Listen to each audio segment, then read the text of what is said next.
Guys, good morning. Mapagpalang umaga po sa ating lahat. Po tayo ay pagpalain ng ating Panginoong Diyos. So good morning po sa lahat ng mga Kadangs TV. Ito na naman po tayo for today's vlog.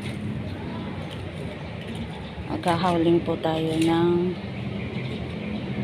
lupa para sa ating mga punla.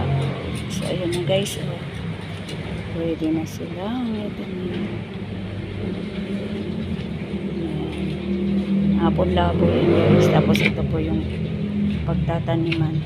So ayun, long soil tayo, additional lupa. Ayan, stick Kuya Dangs. So ayan. So ito po ang marami na pong nakatanim din guys. Sari-sari po. Hinihintay na lang siyang umusbong. Ready na rin po yung kawayan na kinuha natin kahapon para po ready na po siya sa gagawing gapangan ng ating mga gulay. Sige, ingat kayo. Yan. So ito po yung space natin dito guys. Niluluto po ako sa uling. Nagluto ako na sinabawang gulay. At galing po yan sa ating garden. So ito guys, ito po yung area natin. Tayo kumukuha ng water. Ito po yung space natin guys, malawak. Ayan. So ayan po, kaya gamitin po natin at papakinabangan para po sa ating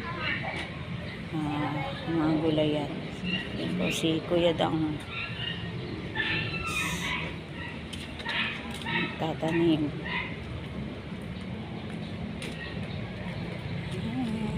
Hello.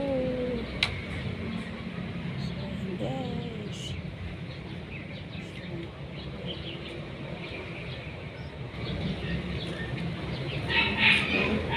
at po ng mga Kadangs TV, please follow and share, and then like and comment. Bye guys, thank you, God bless us.